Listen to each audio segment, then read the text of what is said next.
as women, but also just as people. We're not really taught how a healthy person should look, should feel, should function. What are the first steps you're really going to take with someone to help reclaim their health? Since so many people are experiencing symptoms and don't have an answer as to why those symptoms are there is kind of like this proclivity, you just want to normalize it. But we still need to remember that things that are common are not exactly normal, and normal doesn't mean optimal. How do you explain to someone that estrogen is not the health hormone that we've been told it is? There's never a menstrual issue that's divorced from a deeper health issue. They always go together. Welcome back to Recommended Daily Value. I'm your host, Tyler Woodward. In today's episode, I had the pleasure of sitting down with Kaya of Fundamental Nourishment. Kaya is an independent health researcher that runs a pro-metabolic style blog under the name of Fundamental Nourishment. And in this blog, she really debunks a lot of the mainstream health myths that people aren't aware of and really dives thoroughly into these subjects. So I brought her on today to discuss the war on women's health, including all the things that are adversely affecting women's health, including birth control, terrible exercise prescriptions, under-eating and undernourishment, many of the chemicals that we're exposed to, especially women, through makeup, among a bunch of other things. I really think you guys will enjoy this one, but before we dive in, make sure to hit that subscribe button so you guys don't miss out on all the future episodes. See you guys in there. Awesome. Kaya, thanks for coming on to the podcast. How you doing today? Good. How are you? I'm good. I'm doing well. So how did you come into this road of work with Ray Pete and that kind of world? Long story, not very linear. So I will say that the type of work that I'm doing right now is I run a Substack and an Instagram page where I post about health. And I think like my Substack is really my baby, where I do a lot of like deep dives into health. And I think that like the one line that really inspires me there from Ray Pete is that things shouldn't make sense until they make the right sense. So that is kind of what I tried to do there. And then in terms of how I actually started doing that, it kind of happened organically over the lockdown. So I wasn't trying to do this for a living. Like there was not really any sort of a plan to like, all right, I want to start my own business or get into health. Like it kind of just kept rolling. And then the writing happened. I decided to give it a shot. But in terms of how I actually got into health, that's where the long story starts, because I got into it really young, not out of my own volition really, but just because of health issues. So basically the first like 6 years of my life were pretty decent. Like that was pretty good. And then right before I was starting school, something basically put me over the edge. So maybe it was, the spiky things that go in your arm. Maybe it was just that I was around more kids, whatever it was. My immune system just was not doing very well. So for the next 4 years, I was basically sick nonstop. It would be like 3 days of school, 3 weeks like pneumonia or something. Like it was just going. And of course, at the time, like I couldn't really make sense of it. It didn't really make sense. I saw a million doctors. Obviously, everybody was like, no, I don't know what's wrong with her. So here's more antibiotics and antivirals and antibiotics. So it was that for about 4 years. And one thing that is quite interesting, which, makes sense now, being familiar with Ray Pete's work, is that my temperatures were always like in Celsius, like 35.6, 36. So I don't know what that is in Fahrenheit, but in Celsius, it should be 37. Yes, I think it's probably around 96. So pretty low. Because it's around 2.2 degrees. Yeah. Like really low, basically. I think that the degrees are even bigger in Celsius, if you will. And it was like a full 1 or 1.5 degree difference. So that's kind of how, it started already kind of having this rough beginning. And then, I guess since we're going to be talking about women's health, well, that's where it also becomes relevant, because I also went through puberty very early, which now I also know is, a sign of hypothyroidism. So I think I got my period when I was like 9. So now that's becoming a lot more common in children. That was not common at all still when I was a kid, right? And then it kind of progressed. Once I went through puberty, I think that, probably the progesterone did a bit of its job, and I wasn't as, non-resilient. Like my health as far as infections go was no longer so bad. And I also changed environments. I got out of a house that had a lot of biotoxins and a lot of family toxins and things like that. But, my health was still never good. Like there was a lot of red flags there that just did not seem like red flags at the time because I didn't know how to spot red flags. So, when you have a 11-year-old with cellulite, that's not good. Like that shouldn't be happening there. When you have, just a child that is fat while eating normally, like that's not good. And, just different things like, there was a period where I got eczema. There was a period where I developed like cystic acne on my back. And there was just always something happening there. And I think like the two things where it started kind of going downhill, and as if it was uphill before, but where it started really going, downhill, was at one point I got into all of the restrictive diets and all of that weight loss. Cause I guess like I did grow up with very much this like idea that like, if you're fat, you're just not disciplined. So just eat less and work out more, right? Yep. Simple enough. And that works until it doesn't. And it especially doesn't work when you are already hypothyroid as hell. So it worked in a sense that I got skinny. It didn't work in a sense that my health got like a massive hit to it even more.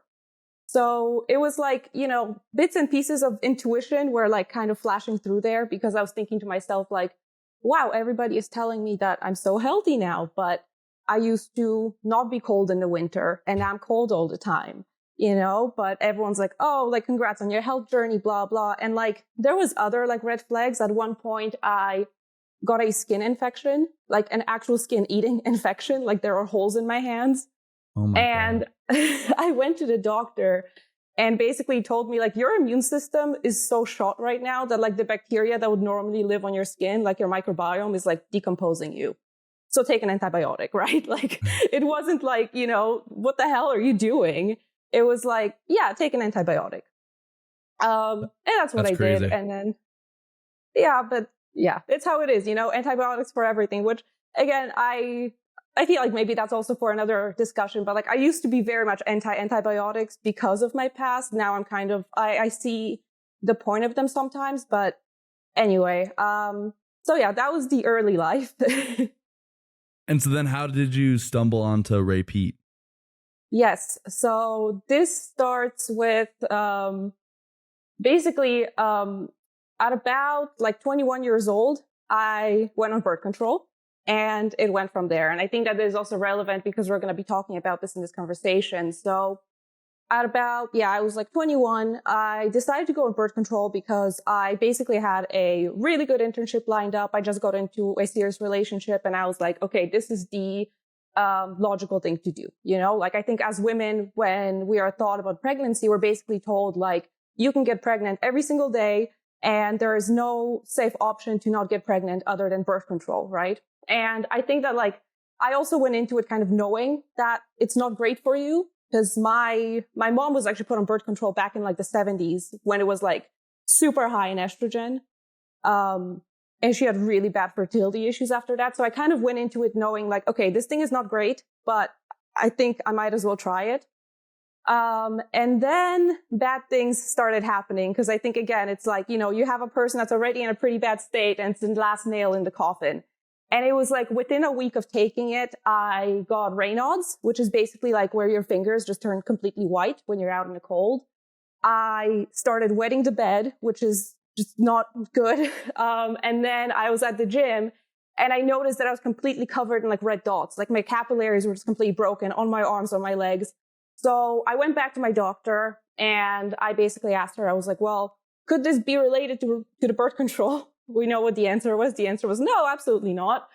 So I took it for about 3 months. And then I was like, no, like this is just not like, no, this is dangerous. So I just basically threw it in the trash, closed the lid. But also when I was on the birth control, I started to really look into like, how can I eat in a way that's actually going to be more supportive for me? Because I knew that it depletes vitamins. I knew that, it's, just not a great thing to be on. And I guess the diet, if you will, that I stumbled into was paleo. So that's something that made the most sense to me. Like, it's like, all right, eat how your ancestors ate. Like they didn't eat dairy. They didn't eat grains. Just eat all your vegetables, eat liver, eat meat. So I guess like the thing that I had right is I was eating liver, I was eating meat, I was eating eggs, but I was also eating, a bunch of greens, no dairy, no bread, kind of low carb.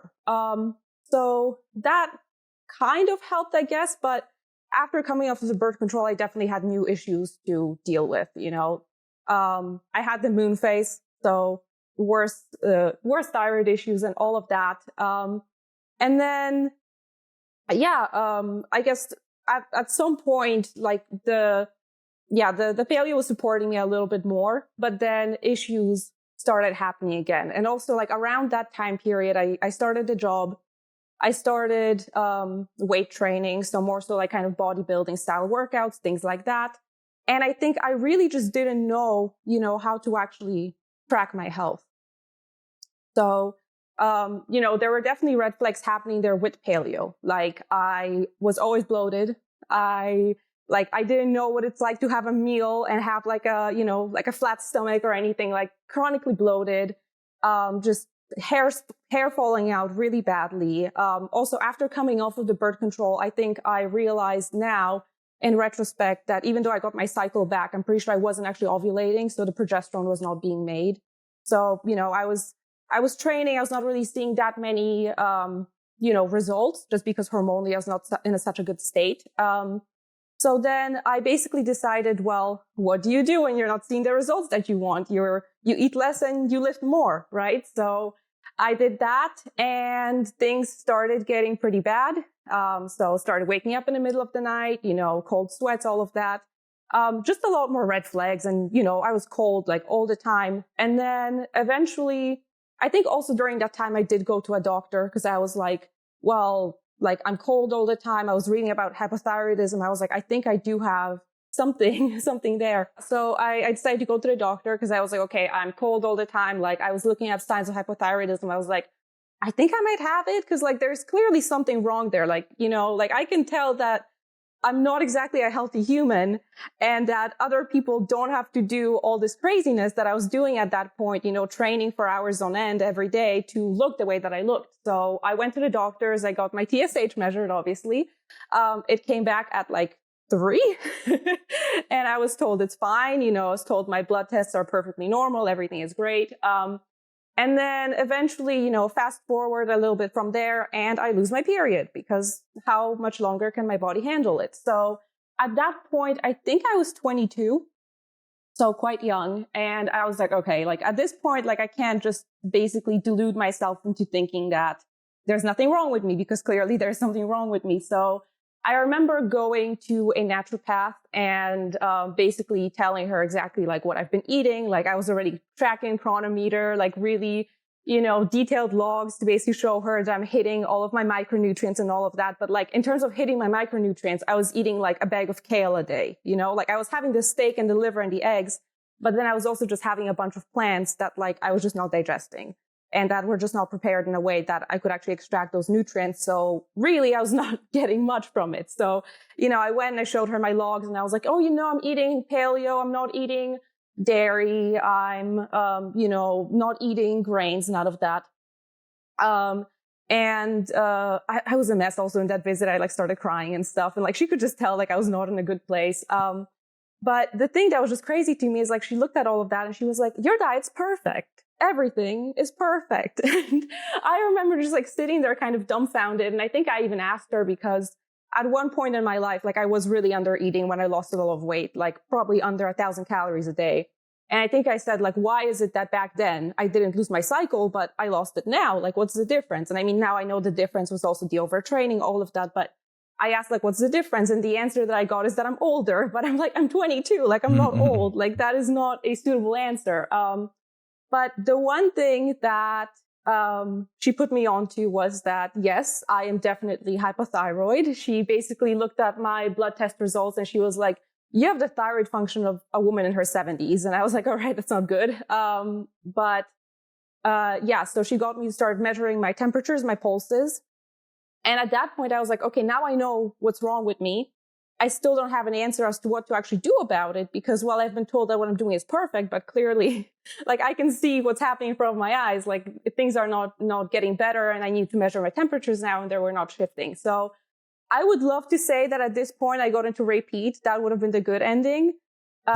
This isn't what happened. I got into carnivore.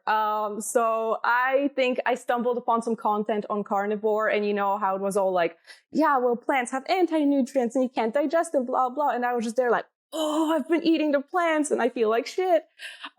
So I went carnivore, and funny enough, I think at first it actually helped me a lot. So my cycles returned. I actually realized that I had digestive issues because I was not basically taught to like pay attention to how bad digestion looks. So it was like the first time in my life where I had a meal and like, I'm not bloated, I'm not in pain. And I was like, holy shit, like you can feel like that after you eat. Who would have thought? So at first, like things really got better. I had like my carnivore honeymoon, and my sleep got better, my skin got better, my hair got better, everything got better. Probably because I was actually eating foods that I was able to digest and not just, fiber, pounds of it. But well, eventually, there's the honeymoon period with carnivore, but then the stress kind of starts catching up to you. And I could tell that like my emotional resilience was not where it used to be. Like I would be at work and I'd want to start crying over something small. Or I would basically feel like, I don't know, like just like I'm jacked up on caffeine, even though I wasn't drinking caffeine at the time. Like I would just be able to go all the time. Not in like a good way. And then I think that like the main thing that you kind of hear in many of the carnivore circles is that like, it's okay to not have a bowel movement for a long time. Let's just say that I basically stopped having bowel movements for a very long time. And then I basically started experiencing, I think, like worse signs of hypothyroidism. Like my cycle started coming more and more scarcely. I started putting on a lot of fat and not just like weight, because I was still weight training, but it wasn't like muscle. It was like just fat. And I smelled like ammonia when I was training. Like I could tell like this is not working. And then how I got into Ray Peat is actually funny, because I was, I guess, following, I'm not going to say the name, but somebody that's kind of big in the carnivore community. And I guess I was trying to fact check some of what this person says. And I was like on PubMed looking into things, blah, blah. And I just couldn't really find anything that would actually support what this person was saying. And then I noticed that this person kept basically always dragging Ray Peat, always bringing up like, that Ray Peat guy, he's so stupid, blah, blah, like things like that. They kept dragging Ray Peat. They would always mention like, oh, Dr. Pete, and he's so stupid and he doesn't know anything and things like that. So it kind of actually got me interested. I was like, well, why does Ray Peat make people so angry? Maybe I should actually go ahead and, check out his work. So that's kind of how it started. Funny enough, I was first exposed to Ray Peat in like 2017. It just didn't resonate. So my boyfriend was into the thermo diet. I think you know about it. Yep. And I ended up reading one of Christopher Walker's books, but that was when I was, doing paleo. And I think in that mindset, like you kind of just retain information the way that it fits your own biases. So like, I was like, oh, right, I'm already doing all of this. But anyway, so like I've heard the name before, and I decided to basically take a look at some of his articles. And like, of course, I was very like reactive at first, because I was like, oh, he's, talking about lower fat and, right now in my carnivore stage, and I know that fat is good and all of that. But I basically ended up, I ended up reading some of it. And I think that I forget how this happened, but for whatever reason, I ended up ordering the Broda Barnes book right away. I think I wanted to like see like, okay, where is this guy coming from? Like, who did he learn from? So I ordered the book and I started reading it. And right there and then there's basically an exact description of my childhood. And I was like, oh, things are finally making sense, because things weren't making sense before. Like I always had questions. Like in paleo, I had questions. I was like, why am I meant to eat all these raw vegetables when like none of my senses are telling me that they're good for me? And carnivore, I had questions. I was like, well, if carbs are going to kill you, then like explain Italy, like it just, none of it really made so much sense. And then, it was basically, on from there, I really started getting into his work, reading it and reading the references, just kind of understanding where his ideas were coming from. And I think what really drew me into Ray Peat was that I never hit a wall with him where, I got to something and I'm like, this doesn't make sense. And he's just insisting that it makes sense because it fits his ideology. It was always very fresh. And that's how I ended up here. And I kind of just wanted to, I guess I was inspired by him to kind of keep digging because it took me so many years to basically get the answers. And I think it was just very reassuring to finally understand how this all fits together and to not just kind of go from thing to thing, like, okay, maybe this person's right, but it's not really making full sense. So that is, that's how I got into repeat. Wow, that's awesome. And yeah, I mean, that's a crazy story. It's crazy how many of the people that have gotten into repeat just have this very long story of like, they were just very sick. A lot of people, and they were basically combating the medical institution, trying to figure out what was wrong with them. And like, as you said, like you were doing everything right. You had the perfect physique. Yeah. You were running 8 miles a week or 8 miles a day. Yeah. It's a crazy world. So you mentioned repeatedly throughout your story that a lot of your symptoms were normalized. So you didn't know that your bloating, your indigestion, inability to gain weight, or the loss of cycle was abnormal. And I think that is one of the most difficult things to grasp when you're trying to talk about women's health, because they think that all of these symptoms that they're going through are normal. What do you think is the issue with that, and where do you think it stems from?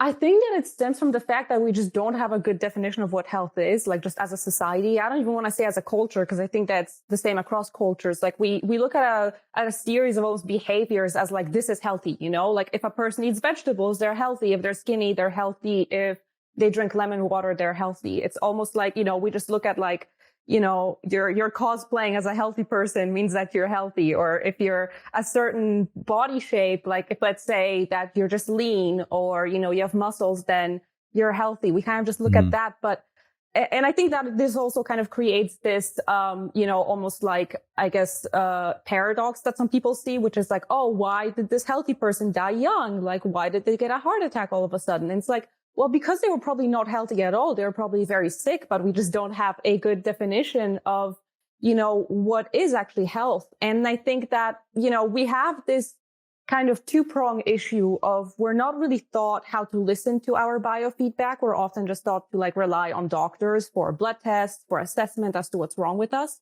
And at the same time, I think you also have, you know, a medical culture that doesn't have a great definition for health, that has certain things that are normalized, which are not normal. You will often have doctors basically tell you that, let's say, having a bowel movement once every 3 to 4 days is normal, right? Or that bloating after a meal is normal, or that maybe just having cold hands and feet is just, you know, it's just a you thing, right? Like you just have a proclivity to have cold hands and feet. Like it has nothing to do with a medical issue. And I think that there's also the issue of if, let's say, you actually have a woman that maybe is a little bit more in tune with her biofeedback, that's like, hey, there's something wrong. Like I can tell that things are not how they should be. Oftentimes, if they go to the doctors, they might just get blood tests. And same as in my case, you know, the blood test did come back normal, but normal doesn't mean optimal because the ranges are often just made out of the averages of sick people. So she might just be told, well, you know, there's nothing wrong with you. And it's all just psychosomatic. And I think it's kind of unfortunate because again, like, I think that as women, but also just as people, we're not really taught how a healthy person should look, should feel, should function. Like, it wasn't until I got through Repeat's work that I understood that, for example, in order to define health, you need to pay attention to biomarkers such as what are your temperatures and pulses? Like, are they actually what they should be when you have a properly functioning thyroid? Are you actually having a bowel movement every day, which is actually the optimal, even though once every 3 or 4 days is being normalized? How is the menstrual cycle? And I'd be happy to get into this in a bit more detail, but you know, that's a vital sign that you need to pay attention to basically see like, okay, if there's a health issue, there's going to be a menstrual issue. Like there's never a menstrual issue that's divorced from a deeper health issue. They always go together. And I think that like when, you know, you don't have these definitions of what to pay attention to, what a healthy body actually functions like, you just end up kind of defining health as almost like what it looks like on the surface. I'm doing this activity that I've been told somewhere online is healthy. I'm taking an ice bath because I've been told it's healthy. It's like, okay, well, how does it affect your health? How do you feel? It's like, oh, I don't know. I never paid attention to it. I'm just doing it because someone told me to. And I think that a culture like that makes it very easy to normalize things that are not normal, such as, bloating or even IBS. I think that especially among like female influencers online, I've seen that there's this push to normalize it. And like, I understand it. Like, I think that, there's also like this divorcing that we have to do from like understanding what is a health issue, but also like not shaming people for it. And I think that like, that's where this conversation kind of goes, like if somebody calls out like that, let's say something like cellulite, especially when excessive, or cystic acne or bloating is not normal. Oftentimes it can be taken as like an attack, that has something to do with beauty standards or whatever. And it's like, it doesn't have to deal with that. Like, it doesn't have to do anything with body image, but it's just about understanding that like your body's trying to tell you something and that it's a sign that it's not an optimal thing. And again, I think that when you don't have this framework for what health looks like, it's very easy to, just not know what is healthy, to normalize things that are unhealthy, and to almost interpret somebody calling out things that are unhealthy as shaming or as being not inclusive or something like that. It's very interesting how you say that. And I completely agree with everything you said. But it's almost like because we don't have a good framework of what healthy means, we take an outside in approach.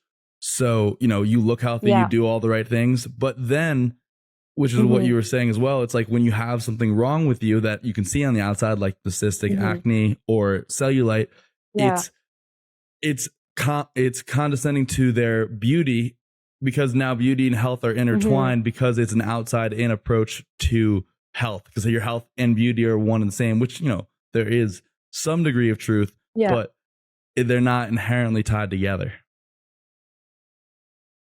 Yeah, it's interesting because it's kind of like, since so many people are experiencing symptoms and don't have an answer as to why those symptoms are there is kind of like this proclivity to just want to normalize it. Like, hey, I shouldn't feel ashamed about this. This is normal. And it's like, but we still need to remember that things that are common are not exactly normal. And it's like, it's important that you don't feel shame about it, that you understand like, okay, this is where my body is at right now. I love it the way it is. But what is it trying to tell me? And what can I do to maybe help it? Like maybe this is a way that's trying to communicate with me that, things are not going perfect. Like maybe they're going well, but not great. Yeah, for sure. So, and I'm huge on this too. I think it's one of the most important things we need to do, defining health. How do you succinctly define health if you can? Sleeping well, pooping well, feeling well, being warm, digesting well without digestive issues. In short, I would say. That's a pretty good definition. It's not really a definition. I guess it's more like a list of things, but yeah, I guess it works. Well, yeah, I guess it's a framework to work from. Whereas if any one of those things are wrong or not happening, then you are probably not healthy in some light, to some degree. In some way, yeah. And then you mentioned this, like in your notes, like, being healthy is kind of characterized by like completing a checklist. So like, where do you think we're going wrong when we're trying to attain health? In terms of, I guess I'm just trying to understand the question in terms of attaining health, like maybe what we're doing wrong that, we're not actually getting to health. Like, is that what you mean? Yeah. Like maybe like the practices that we're... Exactly. Yeah. I think that the practices, they kind of vary a little bit from, men to women a little bit. But I think that in general, women are just kind of exposed to this framework about health that is almost focused very much on being lean. So a lot of it is like, hey, in order to be healthy, you have to be skinny. And that's honestly it. Like, I wish that I could say that there's more to it, but it's really just it. And I think that even if maybe a woman doesn't know that, that is what certain things are really about at the core, the things that are being recommended are really about that. If you're being recommended a plant-based diet, that is going to be a diet that tends to be inherently low in calories because a lot of the fibers are just not digestible.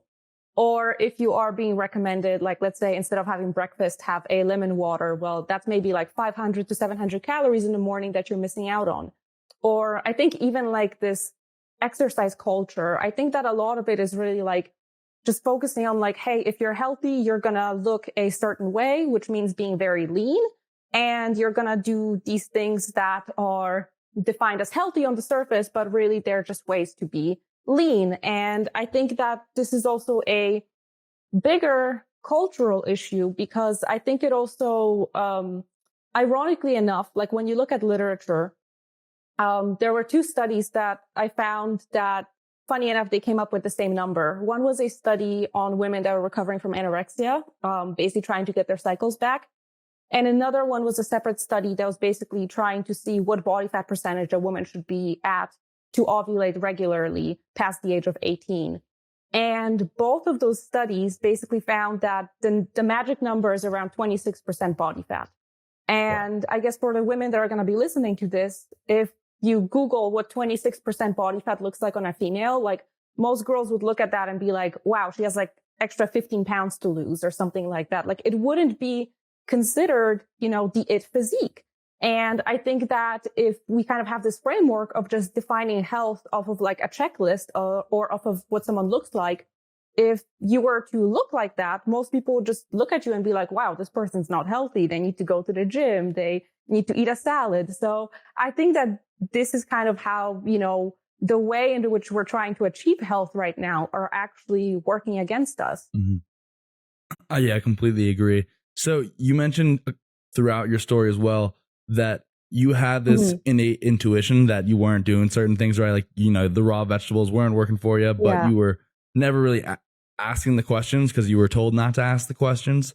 How do you think we kind of reclaim that intuition, where I think a lot of people today, and women especially, as we're talking about, kind of get the brunt of this, but are told that, to look on the outside like that is health versus like using their symptoms to guide them towards what is healthy? Yeah, I think that's what's really about is, actually paying attention to your symptoms and getting an idea of what they might be telling you. So I think on this, I really also want to go back to maybe talking about, menstrual health a little bit, because I think that there's this myth that, when you have your period, it has to be painful. Like that is just a myth that a lot of women grow up with. And the way that I guess we're kind of told to be thinking about, the period is that, hey, it's inconvenient, it sucks, and the best way is to just not have it because it's just there to ruin your life. But, I actually think that it's a great thing because it's a sign that's very hard to ignore. Like if there's something really wrong with your body, your menstrual period is going to let you know because, you're going to have PMS and it's going to be really painful. And I think it can be triggering that I'm talking about this a little bit for some women that are listening to this that are like, okay, no, like, are you telling me that, my pain is my fault? And it's not about telling someone that's their fault, but it's about saying that their body is trying to communicate something. So I think that, part of it is trying to, figure out what your body's telling you, trying to figure out like what are the signals that's sending you, and then trying to see if what you're doing is actually helping or hindering your symptoms. So, if let's say you started eating a certain way, or you started exercising a certain way, or you started working a certain job, or maybe hanging out with new people, like, how did that actually affect, your signs of health? Has it affected your digestion? Was it better before? Is it better now? Is it worse now? Did your periods get maybe more painful, or did they disappear? Or is there some sort of a change there? So I think that I guess it does become a bit of a, complicated conversation. That's something that I try to use my Substack for, is to also just kind of paint a big picture, because I think that like if we're also just talking about symptoms, like sometimes something like the carnivore diet, right? Like at first it did help my symptoms, but then long term, it actually started making things worse. And it'd be ideal if we didn't have to find out, long term. But I think that it can also be difficult to kind of know whether or not something is helping your symptoms by actually addressing the underlying dysfunction or by masking it. And I think that some understanding of physiology is actually needed there. So that is something that I try to, provide, at least on my Substack right now. But I think that it's still, easy to kind of pay attention to even things like our cravings or how something smells to us, or even our gut feeling. Like, do we feel like having a certain workout, or are we just completely dreading it and we're hoping that we could just never go there again? Like, do we actually feel better after eating a certain food? Does it make us feel warmer or happier? Do our temperatures go up? Does our pulse go up? Do we have a daily bowel movement? Do we sleep through the night? Or do we eat it and instead we feel that we get cold, or maybe our, digestion gets a bit upset, or maybe our skin gets worse? So, yeah. So it's really about paying attention to what your body is trying to tell you. It is like kind of the approach to really getting back your health. I think so. I think it's really just a journey back into the body. And I think that, a lot of people that DM me probably get really annoyed with me because I often get questions like, hey, how often should I eat this food? Or is it okay if I have this every day? And my answer almost universally is, how do you feel? And I'm like, they probably are really annoyed with me because they just want me to tell them but I can't tell you, that's the thing. It's like, I would be doing somebody a disservice if I was like, eat this 3 times a week or eat it every other day, because I just don't know. They need to see how they're responding. And I think that the best that we can do is provide a framework for this is how your body should be responding if it's healthy. This is what health looks like, and try and check in with yourself. Try and use your, intuition, but also your biomarkers to see how do you actually feel eating this or doing this. Yeah. As Ray Pete said, perceive, think to act. Perceive, think, act. Yes. Yeah. Yeah. I think it's such an important concept because you really need to be taking ownership of your health, and that is taking ownership. Like, people today kind of outsource their health to the doctor, your trainer, your nutritionist. Yeah. But that really can't be your health because they don't know how you feel on the inside, and separating the two is so detrimental. Exactly. I think it's a little bit difficult to step away from that framework because there's a lot of gaslighting, hey, it's like, you say that you have symptoms. Well, your blood test and whatever says that you don't have symptoms. So you don't have symptoms. Go away. So I understand why it's hard to break out of that mindset. Well, look at your story, right? Yeah. Like, everything was going wrong and they were like, you are fine. Picture of health. Yeah, exactly. Yeah. So when we're looking at the menstrual cycle, and I think, as you said, that is your bell that can really, for women at least, tell you if something is going wrong. What should it look like? And how do we make those adjustments to maybe start approaching a healthier menstrual cycle and a relationship with menstrual cycle? So I guess the main way that it should look is, I sometimes hear this sentiment from women where they're like, we only have 1 week a month to feel normal, and the remaining 3 weeks you're just meant to feel like shit. So they're usually referring to the first week of the follicular phase where your hormones are the lowest. That's the only week that they feel normal. And then it's just, downhill from there. And I think that, it should not be like that. The way that it should look is that it's not that you should be the same person at every stage through your cycle, because depending on where your hormones are, you're going to have a proclivity towards different things. Like, for example, during your menstrual week, you might be more likely to just want to hang out and maybe watch TV or take things slow, or maybe clean your house. During ovulation, you might want to go party. Then during your luteal phase, you might be more drawn towards reading, and more so activities that are more, where you're more alone and you're not around so many people. Yeah. More introverted a little bit. But it shouldn't be that you're suffering through any of those weeks, and you shouldn't have pain, and you shouldn't have any pain before your period, and you shouldn't have any pain during your period. And I think that by saying that somebody shouldn't have any pain during their period, again, I know that this can be triggering, because I know that some women have it so bad that to hear someone say that your period should be painless, they can just, they're probably listening. They might listen to this and be like, oh, fuck this girl. What the hell? If it's painful, it can indicate a few things. It can indicate, for example, that you have an excess of prostaglandins. So they're derived from the omega-6s.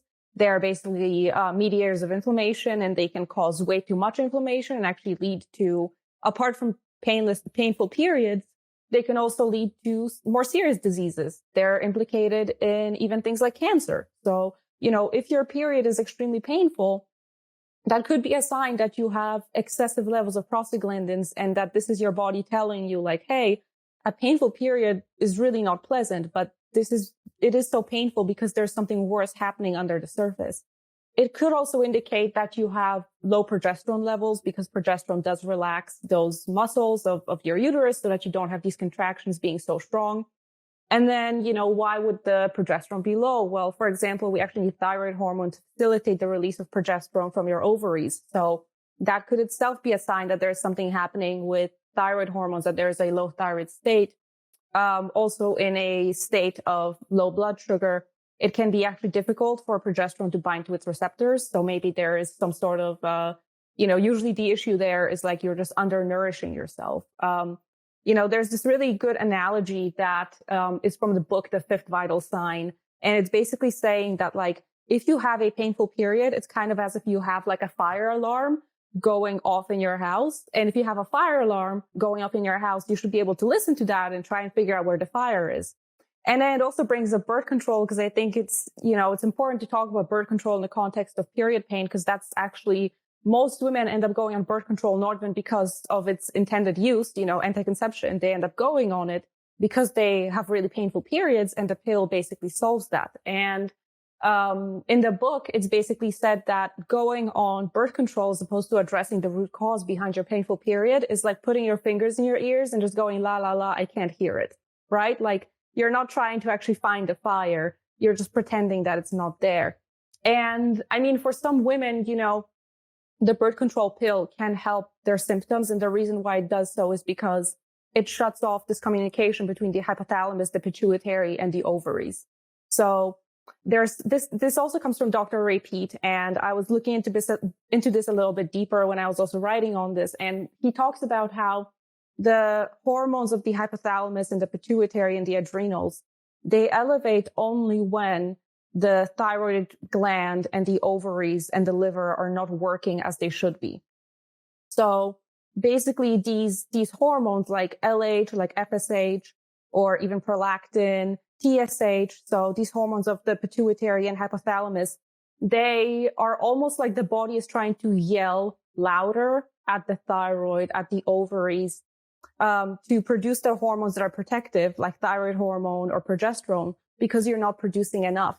The issue is that those hormones themselves, when they're in excess, can produce these negative symptoms. So for example, when you have very high LH, and this very high LH is almost like, pushing on your ovary, telling it like, make more progesterone, please, we need more progesterone. But the LH itself can also increase the amount of androgens that somebody produces, and can increase, let's say, like body hair or acne or things like that. So I think a lot of women do see their symptoms disappear when they go on birth control, partially because this communication is shut off and they're not experiencing these high levels of the pituitary hormones and the hypothalamus hormones. But again, it's about trying to figure out why these hormones are high in the first place. Like shutting them off is not the solution.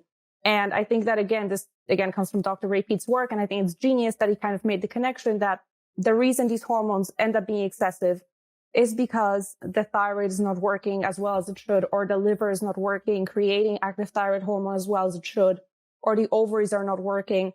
And that usually ends up stemming from some sort of an energy issue. Yeah. Yep.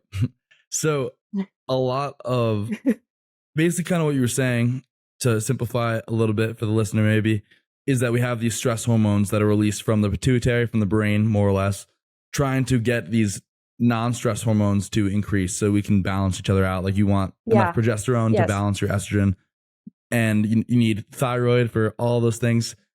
And one of the main issues we're all facing as a society today is that we are burdened with an excess of synthetic estrogens, environmental pollutants that can disrupt, that can have endocrine disrupting effects, like acting as synthetic estrogens as well, but also blocking thyroid function. And I think, again, this sadly adversely affects women even more, just because they tend to have a little bit higher of a body fat percentage, which is natural. And so a lot of these toxins tend to accumulate in fats, but also they use a lot of beauty products, which tend to help your outside beauty, maybe temporarily, but not so much on the inside beauty. Mm-hmm. Yeah, absolutely. I think that the environmental estrogens are such a big issue. And also, I think going back to one of the earlier questions about like, what are these different things that we're doing for our health that are not actually healthy? I think that phytoestrogens are another big issue. So like, for example, women will be told to do like seed cycling, right? So like, for example, I think that part of the seed cycling is like encouraging women to take flax seeds in their follicular phase, because that's thought as the phase of very high estrogen, which that's actually not entirely correct. But anyway, So it's like, yeah, take these phytoestrogens to help your estrogen because, estrogen, the female hormone, you need more. And I think a lot of these, quote unquote health foods are very high in phytoestrogens. You have the tofu, you have the various seeds, you have the seed oils, which some people still use them as health foods, unfortunately. Mm. And you even have certain supplements that women will take in hopes of balancing their estrogen, such as DIM, the one that's extracted from, it's cruciferous vegetables. It's a form of phytoestrogen. You have the resveratrols. The reason why I'm mentioning them is because sometimes they are also taken kind of with the thought in mind that, okay, these are weaker estrogens. So what they're going to do is they're going to bind to the estrogen receptor and they're going to prevent other stronger estrogens from binding. So that's kind of the thought there, thinking that these are actually going to help against estrogen dominance. But when there was breast thermography done on women that were taking these, whether flax seeds or DIM, what was seen in the thermographs was that they actually had abnormal thermographs, which is actually a sign of estrogen excess and that they might be progressing towards breast cancer. And Dr. Ray Peat has this really, really fascinating newsletter from, I think, the 90s, and it's called Estrogen Receptors, What Do They Explain? And it's really interesting because he has some studies in there that basically show that estrogen and other hormones can actually have an effect on cells outside of the receptor.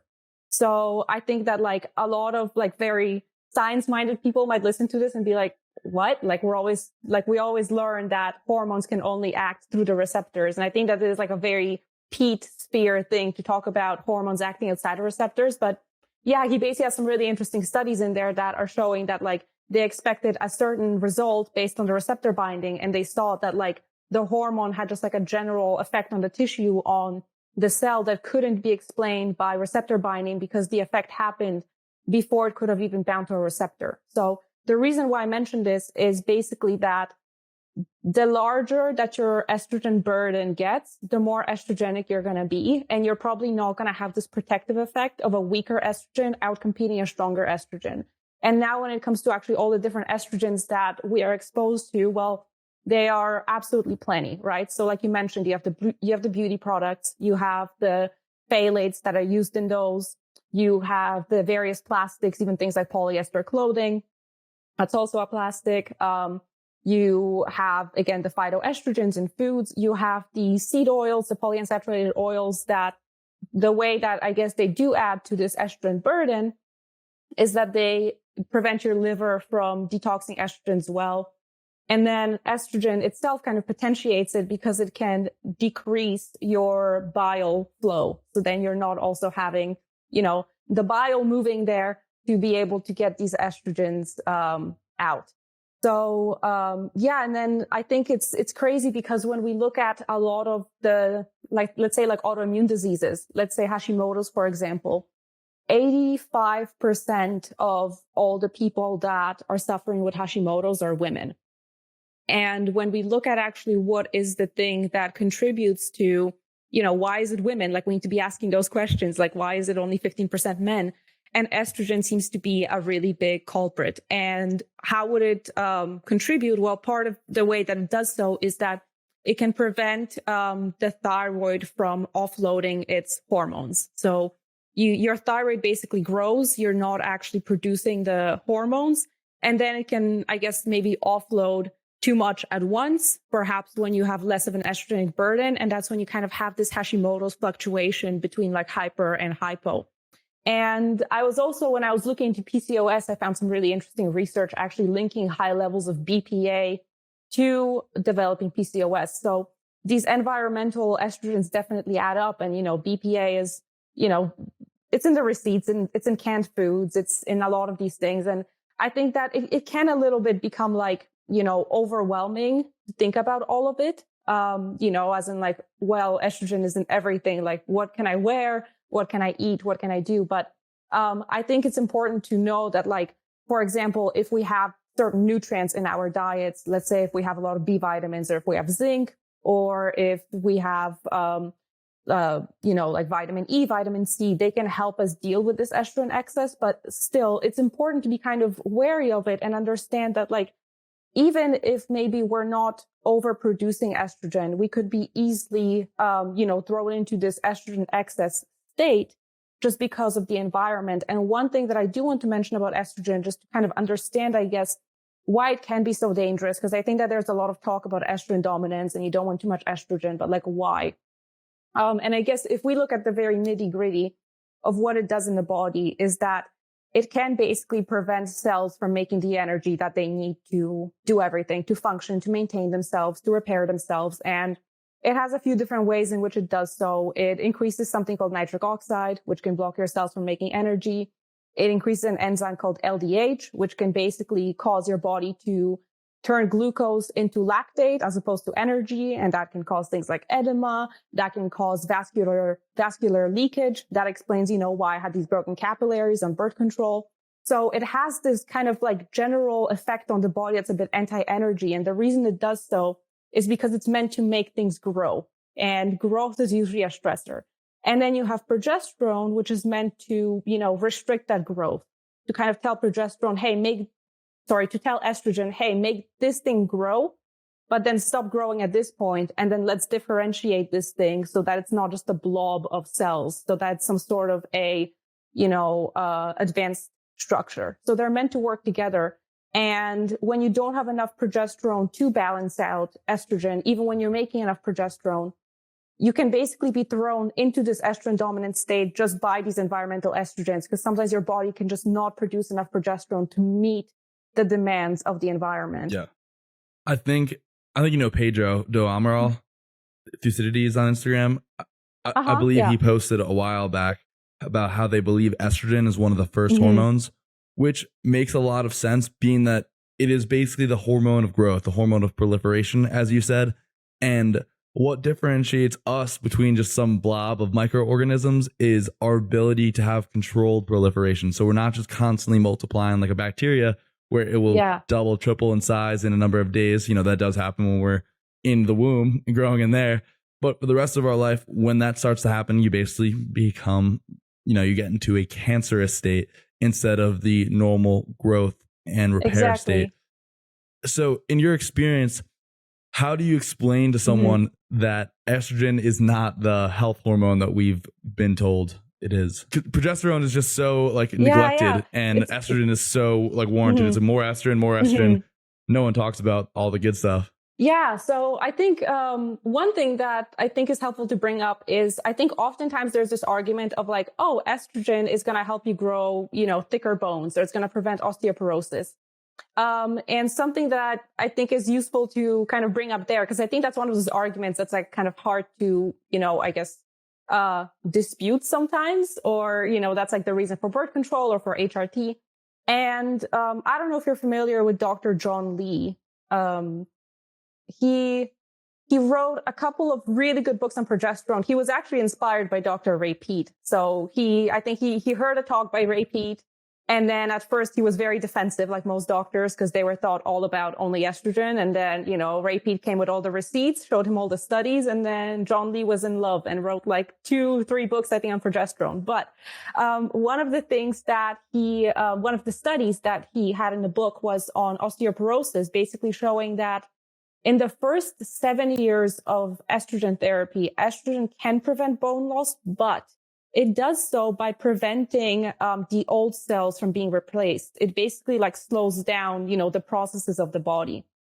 But after that 7-year mark, the cells are mostly aged and it doesn't have the protective effect anymore. However, progesterone can prevent osteoporosis by actually stimulating the rebuilding of the bone with new healthy bone cells. And that process is indefinite and it doesn't have the 7-year expiry date. So I think that's one, study there to mention. But I think I do want to say that I think I've been kind of fortunate, with the women that I've been interacting with to kind of, I haven't really had someone come my way that's hey, I'm sure that estrogen is great. Convince me otherwise. Because I do think that right now, things are changing a little bit. I think that the climate is changing a little bit. It's becoming very hard to deny that estrogen in excess can have these really bad effects. And I think that, even women that do go on birth control, they do see it. I know very few women that went on birth control and didn't have any side effects. For many of them, they're just too scared of actually how painful their periods were before the birth control to come off of it. And they don't know what to do about it, or there are no tools there to basically fix your cycle. The only tools are there to basically tell you, take birth control, right? But I think like I think that, the way that you can maybe explain it to someone is to kind of show them, the studies on cancer and how much estrogen does contribute to it. I did a podcast on my Substack about progesterone where I went over a few studies that were actually showing that, in breast cancer, when they applied, patches of estrogen to breast, the cancer was progressing. But when they applied progesterone, it actually started regressing. And they thought that the opposite would happen because there's so much research out there that tries to link progesterone to breast cancer. But really, it's the progestins that are usually associated with it, but they get called progesterone mistakenly, even though they're a very different molecule. But I think that what you started talking about, in terms of estrogen being this kind of primordial hormone, I think that is one way to explain it, because the times when we naturally do produce higher estrogen are the times of growth, right? Like puberty is an estrogen dominant state because you need this estrogen to basically go from, being a teeny tiny little thing to being a grown ass human. You need estrogen when you're pregnant because, well, at first you're going to have this undifferentiated blob that you're growing inside of you, and then you're going to start differentiating it. So in times of growth, you really do need this estrogen, and then you need this progesterone to almost like sculpt this, blob of things into something that has structure, right? And I think that, the good way to also explain the function of estrogen to people is, well, if you're fully grown and you have too much of this hormone that makes things grow, what are you going to grow, right? You're going to grow things that aren't supposed to be growing. You're going to grow a tumor, or you're going to grow extra fat tissue, or it's going to stimulate something to grow. Yeah, that was a great explanation. Yeah. So if you could go back right now, having been through what you went through, all of that long journey, what would you tell Kaya, let's say, 15-year-old Kaya that's going to the doctor and getting prescribed birth control? Like, what are the first steps you're really going to take with someone to help reclaim their health? I would start with the foundations. And I actually want to use an anecdote of my friend to really explain this, because I think that I always tell her that she's my favorite case study. So she was on birth control because she had like horribly painful periods, to the point where like at one point she was taking the painkillers that are meant for wisdom teeth removal. And she said that like it made her whole body numb, her arms were numb, her legs were numb, her tongue was numb, her uterus was still hurting. So like really, really bad. And she decided to come off of birth control because she knew that like, well, pumping myself full of estrogen is not great. I don't want to get cancer when I'm older. Let's get off of this. And I was kind of helping her through, just kind of navigating this. And we started with the basics. I was like, okay, what oil are you cooking with? She's like, sunflower oil. I'm like, okay, toss it in the trash. Get some butter, cut out all of the seed oils, read your labels. Just it was just the basics. I was like, cut out seed oils. Okay, what are you eating for dinner? Ramen? Get a steak. Like no instant noodles. Like eat a steak, cut out the seed oils, eat breakfast, eat lunch, eat dinner, just the basics. And 80% of her improvements were just from that. So there was, it wasn't focusing on, hey, let's try this supplement that is going to get your periods to be better, or let's try this hormone balancing tea, or let's try this other, minuscule or detailed thing. It was about, let's focus on the foundations. Let's, replace your fats with the better ones. Let's get you to eat some real foods and not just like convenience food. Let's get you to eat every day, every morning, every lunch, every dinner. And it was crazy because, and that's why I say that she's my favorite case study, because not everybody will, react that way, because it depends on, your health history, how bad in a hole you are. But it's just so interesting to me because, this person started with the foundations, and within 2 years, like 80% of her pain was gone with that. Then the remaining 20% was like, okay, now let's try supplements and tweaks and that. And this was a person that went from horrible, menstrual pains to no menstrual pains in the span of 2 years, just mostly by working on foundations. So with that in mind, what I would tell my younger self, assuming that I have the money and funds to be able to change what's happening in the kitchen. But assuming that I can, I would definitely cut out the seed oils. I know that they've become a little bit of a meme and some people are not taking it seriously because it's like, oh my God, everyone's talking about the seed oils. But I think it's about understanding why they are bad. The excess of prostaglandins, in order for your body to actually create prostaglandins, you need to make them out of the omega-6 fat arachidonic acid. Where do you get that fat? You get it in the seed oils, and you also get it in the animals that are fed the seed oils. So like conventional fatty pork, conventional fatty chicken. So, your body is always going to have a little bit of those fats. It's always going to make some prostaglandins. You need some prostaglandins, but if you have them in excess, you're going to have excess pain. And then, in terms of making progesterone, well, what do you need to make progesterone? Well, it's a thermogenic hormone. It increases your metabolic rate. So first and foremost, you need food. You need to eat enough. And I think it also becomes like, what is enough? Because I think that a lot of women don't know what enough calories is. I think that's a bit of a different conversation maybe too.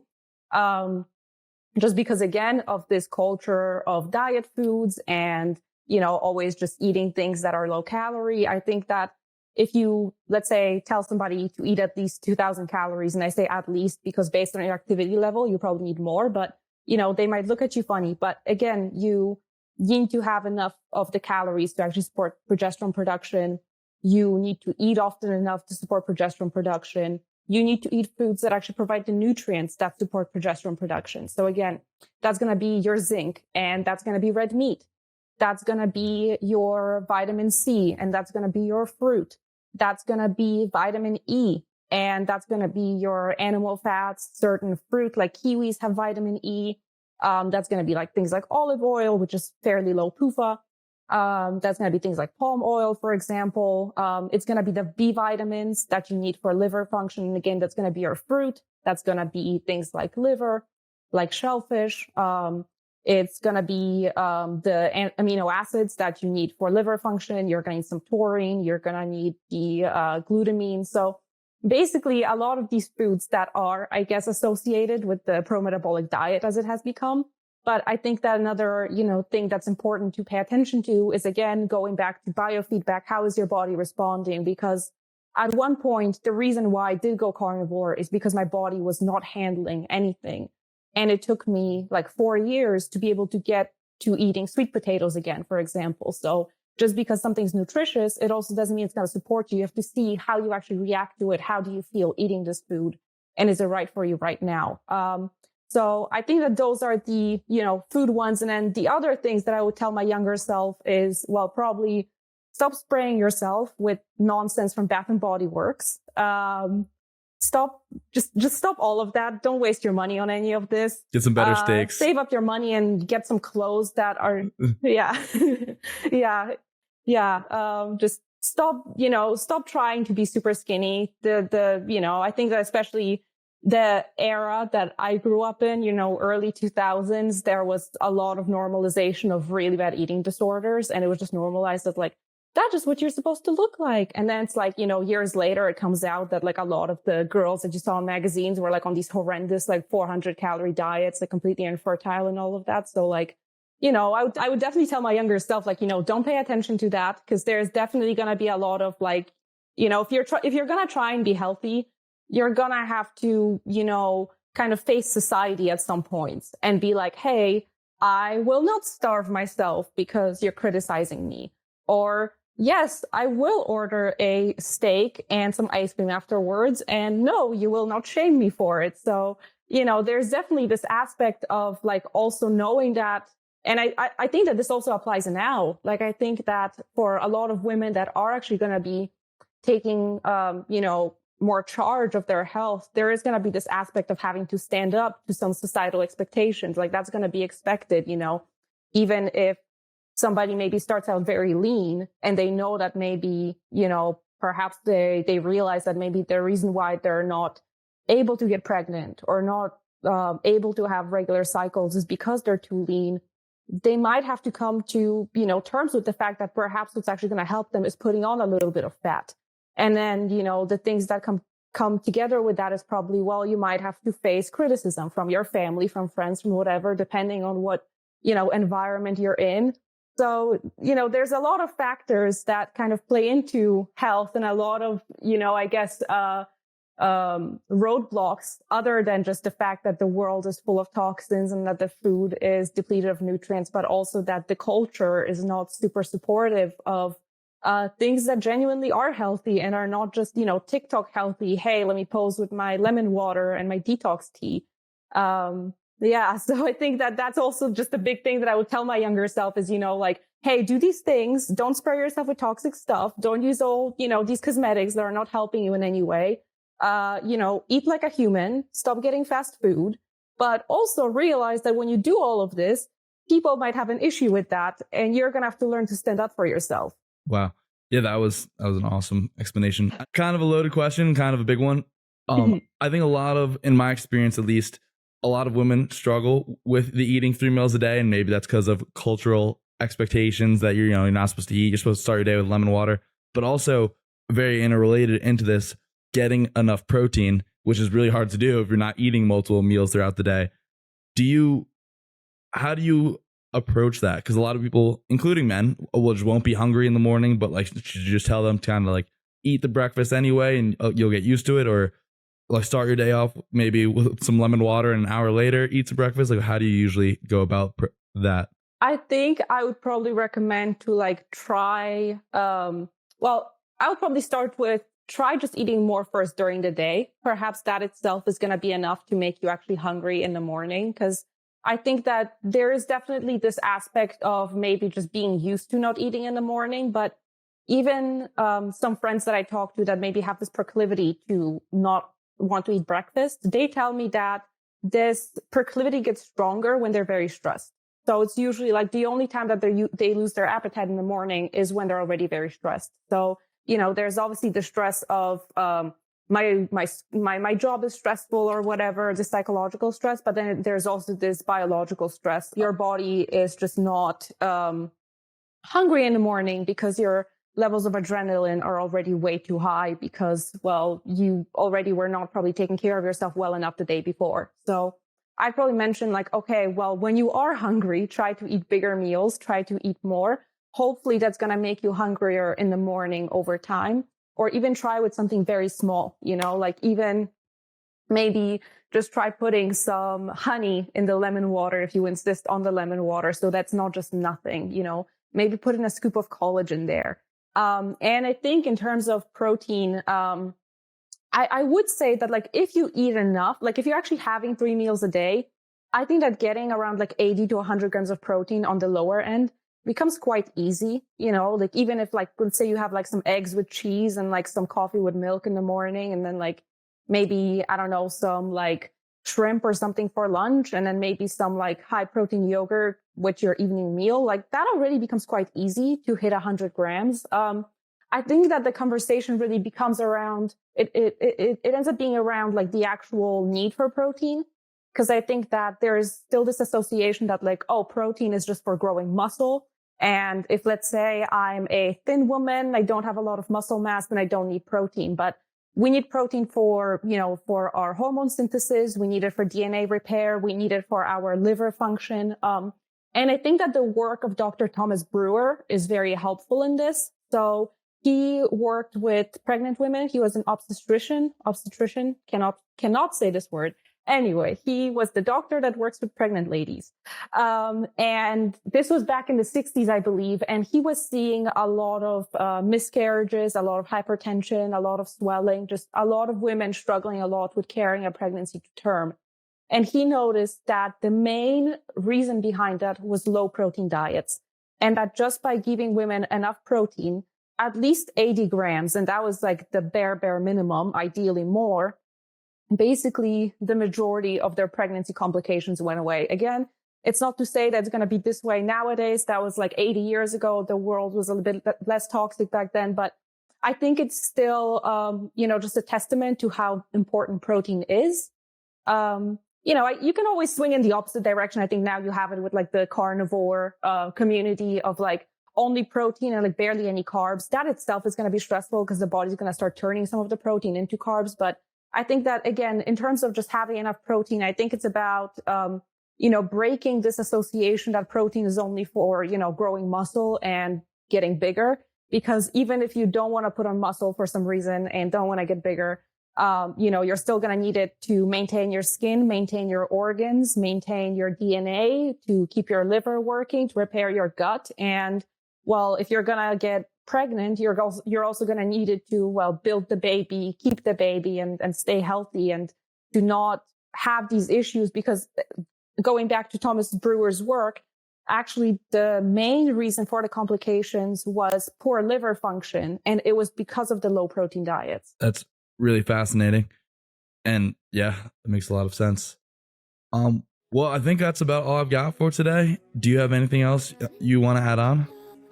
I just want to say thank you for inviting me on. I was really happy to be on. I really enjoyed being on the podcast, and I think that's all. I do want to plug my Substack, so go for it. I talk about a lot of these topics on there. Yeah, you can find me on my Substack, fundamentalnourishment.substack.com. I talk about all of this there. If you liked it, that's where you find more. Highly recommend everyone go check out Kaya's Instagram and her Substack. She's probably one of the most thorough writers, at least in the RIP community right now, and she goes to town on her Substack, as she knows, and really, like I said, does a very thorough job of debunking a lot of various topics that perturbate the RIP world. But Kaya, thank you so much for taking the time. I think this turned out really awesome. Thank you. And I look forward to do it again. All right, guys, if you made it this far, please make sure to give us a 5-star review wherever you podcast, or if you're on YouTube, hit that like and subscribe button so you never miss out on our future content. And again, I just want to thank Kaya for coming on. She was an awesome guest and truly is a wealth of knowledge, which is why you guys should definitely go subscribe to her Substack and follow her on Instagram, which I've linked below in the description. I really love both of her accounts. And thank you guys so much for tuning in. Until next time, guys, be good.